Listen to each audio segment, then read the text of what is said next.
Welcome to the Covert Narcissism Podcast. I'm your host, Renee Swanson. This is a two-part episode on the Narcissist Prayer, a guide through the circular conversations and manipulative tactics of a covert narcissist. The Narcissist Prayer. That didn't happen, and if it did, it wasn't that bad. And if it was, that's not a big deal. And if it is, it's not my fault. And if it was, I didn't mean it. And if it did, you deserved it. This short verse illustrates the inner workings of a narcissist mind. It sums up all the gaslighting, denial, guilt manipulation, passive aggressiveness, blame shifting, victim playing, and absolutely no give. A covert narcissist will not give you an inch in any conversation. At no point will they give you the space to be right about something, to feel validated in your feelings, to feel respected and cared for. This lack of give shows up in everything they do. And I explain this in more detail in an episode titled The Agonizing Lack of Give in a Covert Narcissist. If you missed that episode, go back and take a listen to it. It was from May of this year. I'm Renee Swanson, your host of the Covert Narcissism Podcast. Thank you so much for joining us today. If these podcasts are helpful to you, please subscribe so you don't miss any episodes. Please help build our audience and hit that favorite button to help increase our visibility. We are reaching more and more people every single day, people just like you struggling in their life. If you are in a position to be able to help others, please make a donation to our cause through this podcast. Now let's continue. Again, the Narcissist Prayer. That's what this episode is about. Here it is again. That didn't happen. And if it did, it wasn't that bad. And if it was, that's not a big deal. And if it is, that's not my fault. And if it was, I didn't mean it. And if I did, you deserved it. The truth is simply whatever serves the covert narcissist at that particular time. This truth changes as needed, sometimes at a very quick pace. And this plays into everything we've been talking about in these episodes. The circular conversations from hell, the 1,000 bee stings, the passive aggressiveness and gaslighting, crazy making at its best. When you have been hurt by someone you love, you desire reconciliation with them. This is normal. This is healthy. You want to clear the air and you want to make things right. You want to voice your feelings and you want that person to show compassion and understanding. When they do, it is an amazing release of the internal pressure and friction. It's a shared moment of mutual vulnerability and validation. However, when you don't have this, the internal pressure and friction builds and builds until one day it explodes. This internal pressure affects who you are and how you behave. I discussed this in a mini-series of 5 episodes over the last 3 weeks, and if you missed that, go back and take a listen. But when you are with a covert narcissist and trying to find that place of reconciliation, this narcissist prayer that I have just read sums up what happens incredibly well. Now let's take a closer look at each step of it. The first step, that didn't happen. So, have you ever gone to that covert narcissist in your life and tried to explain to them that what they did hurt you? One of their immediate responses is something like, that didn't happen, or I didn't do that, or that's not how it went, or you're remembering it wrong. All of these responses make you question your own memory and reality. But remember what I said, the truth is simply whatever serves the narcissist at that particular moment. The truth is on shifting sand. I'll give you a personal example from my situation. So one morning, my husband and I were getting ready to start our day. He was getting ready for work, and I was getting our boys ready for school. Our youngest, probably around 14 at the time, was not feeling well. He had not been feeling well the night before and was actually showing several signs of being sick, including a really bad headache. And because of that headache, he was struggling to focus and to be productive. And he didn't have all of his homework done, but I just had told him, why don't you go to bed? Go ahead and go to bed. It was clear to me he wasn't feeling well. And so now here we are the next morning, and I went in to check on him. He was feeling slightly better, but really not great. He was not like down for the count sick. He wasn't running a fever, but definitely congested, definitely pressure in his head, and he definitely was not feeling good. And he asked if he could stay home that day. So I told him yes. I said, "Look, why don't you get a few more hours of sleep? Let's shake this thing off. And get up and you're feeling a little bit better, why don't you go ahead and get that homework done that you didn't get done last night?" So he climbed back into bed. Now, I knew I was gonna have to deal with my husband, my covert narcissistic husband. He always wanted every detail about anything that was going on, at least whenever he wanted. Sometimes he didn't want the details, and he made that clear, but then other times he wanted all the details, and it didn't matter. It's just whatever he wanted is what, had to happen. And so I never knew if he would want to know what was going on or not going on. So I was just trying to avoid an issue completely. So I went into our bathroom, which is where he was, and I told him about our son. I told him that he would use the day to rest and get to feeling better and to get caught up on his homework. Well, he went into that quiet, silent mode. And I know this mode all too well. It means that he's upset. I don't know if you got this kind of silent treatment, but it was when he would just shut down in conversation and go completely silent. And I knew, okay, the shoe's about to drop. He's unhappy. And I just left the room. I'm like, I'm not dealing with this. I've told you what I needed to tell you. And I just left the room. But before I could make it out of our bedroom, he spoke up. "Can we talk about this?" Oh, I hated that phrase. I hated it. Why can't he just have a normal conversation with me about it as we're talking in the bathroom? Like, why can't we just have a normal conversation? Now it has to become this big ordeal. Can we sit down and talk about this for a minute? And I hate that phrase. And he went on to say, "I feel like you've decided that education is no longer important for our boys. I feel like you don't value it anymore." What? You've got to be kidding me. I hold a master's in education. I work in the education field. Our boys are in the International Baccalaureate program in high school, and they're kicking it. They're pulling straight A's. And you're telling me that I don't value education? I help them with their schoolwork. I encourage them to make sure they're on top of everything. I thought this is crazy. And I told him how I felt about that statement. Yeah, I reacted some. It was completely unfair and unvalidated. Our son is simply sick. He just needed a day. Why are you turning this into an attack on me? Well, he starts yelling at me and says, "I can't even have a conversation with you anymore without raising my voice." And he storms off and leaves the house and heads to work. Whew. Now I'm exhausted. I know he's mad. I can't do anything right. And I'm exhausted. So that night, I'm sitting on the patio after dinner and he comes outside. And he says, "Can we talk about what happened this morning?" And all I can think is, here we go again. But I say, "Sure." So he starts. He says, "I don't like that I can't talk to you anymore without yelling." And I stopped him and said, "Hey, let's back up a little bit here. We were fine having somewhat of a conversation about our children and about our son until you told me that education's no longer important to me. You told me that I don't value it for our boys. And that is so far from the truth, it really upset me."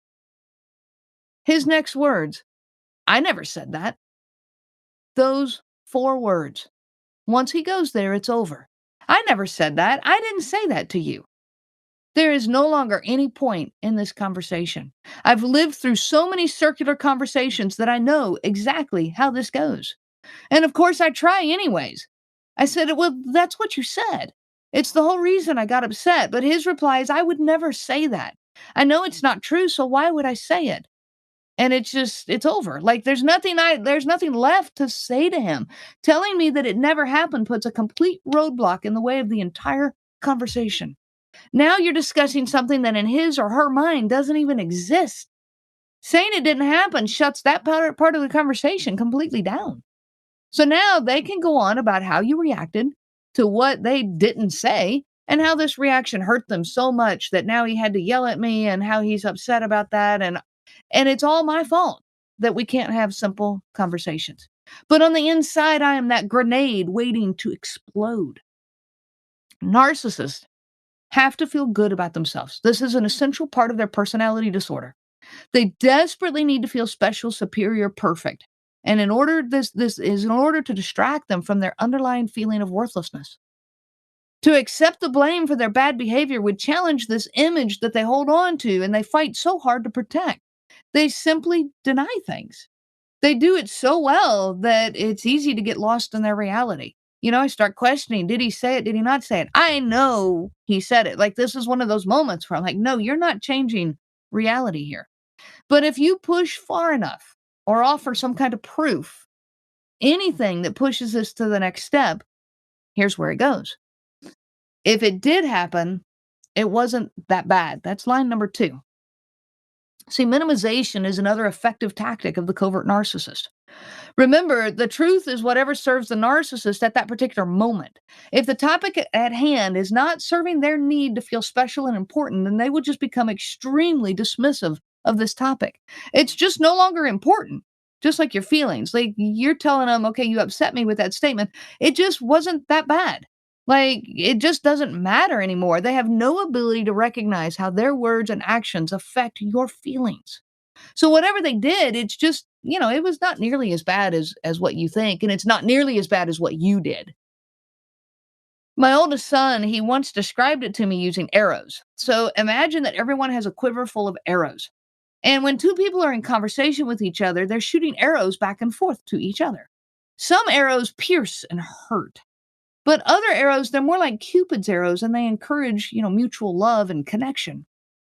Well, when you're talking with a covert narcissist, they only see the arrows that are firing at them.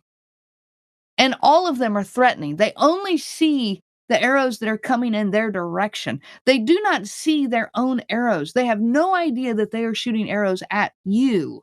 And so they have no idea why the other person reacts, either in a good way or a bad way. They don't understand that. They don't see it. All they see are the arrows that are coming at them, and all of those arrows, even the good things you say, even when you say something you're expecting to be a positive in the conversation, all of the arrows firing at them are a threat. A covert narcissist is extremely controlling, and they are very passive aggressive about it. They make very subtle attempts at controlling how others see external situations. And when the subtle doesn't work, they certainly can become more aggressive about it. They minimize all sorts of things. They minimize their own bad behavior. They minimize your achievements as well as your problems. And this tactic allows them to control how others, even you, see them, and thus to continue to protect their own image. Remember, what we're saying is the line of the narcissist prayer, that didn't happen, and if it did, it wasn't that bad. In this developing circular conversation, you might find yourself trying to teach a full-grown adult basic communication skills and common decency. They're saying it wasn't that bad, and now you're trying to explain to them why it was. But remember, they don't see their own arrows.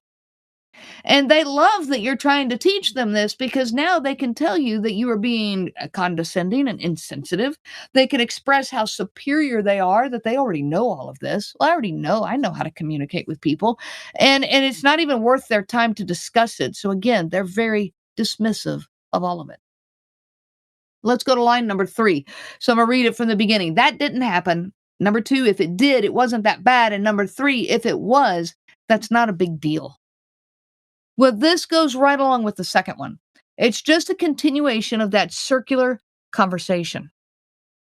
It leads us to talking about gaslighting. Now, what is gaslighting? I'm sure you've heard this, term by now if you're studying about narcissism. In short, gaslighting is making someone question their own reality. It's making them think that they are perceiving something incorrectly. They say things like, well, you're thinking about it all wrong. You aren't seeing that right, or you took that all the wrong way. You always read into things wrong. This is all signs of gaslighting. And when gaslighting is a normal occurrence in your life, when it's happening on a daily basis or maybe even hourly basis to you, you stop trusting yourself. You doubt your own perception of reality. You start relying on that covert narcissist to be your voice of reason, and you go with what they say. Why? Because they have pushed you to doubt yourself enough times and you desire to trust them. You desire, this is an intimate relationship. You desire to believe them. You desire to trust them. And they keep pushing you to doubt your perspective of things. So now you feel insecure and hesitant. And maybe you just give in with what they say because it's the path of least resistance. It keeps peace, at least externally. Giving in is a quicker path out of those circular conversations. It's a quicker way to get them to back off. However, this leaves you, the victim, with a ton of internal mixed up emotions. Why do I feel this way? Why does it hurt when he talks to me that way, or she talks to me that way? Am I wrong to feel this way? Am I making a big deal out of nothing? Maybe they're right. All of these are ways that you start to doubt yourself. And this internal confusion is exactly what the covert narcissist wants. It keeps you easily manipulated and controlled. They can now use you to feed their unfillable need for attention, adoration, drama, and even conflict. Gaslighting is a sure way to leave a victim with that grenade inside of a tank feeling, dangerously explosive yet surrounded by a wall of steel. That episode is called A Grenade Inside a Tank. This was released back in July of this year. Now, let's keep going.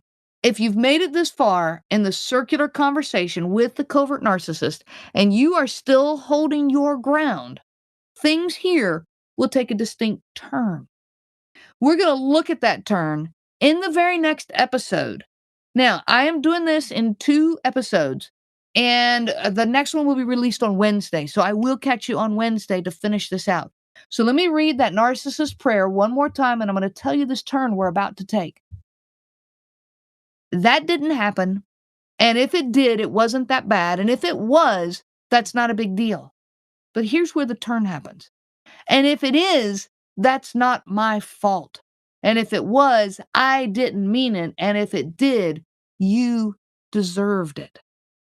There's a distinct turn here where we go away from, the gaslighting and the, changing reality, trying to convince you that it didn't happen or that it wasn't that big of a deal, to now saying, okay, fine, it happened, but it's not my fault. We turn to blame shifting and victim playing. All of these now enter this conversation.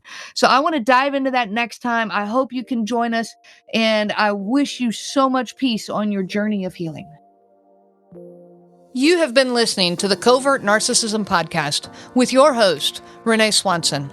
Be sure to check out our website at www.covertnarcissism.com. There you will find many resources just for you to help you on this journey.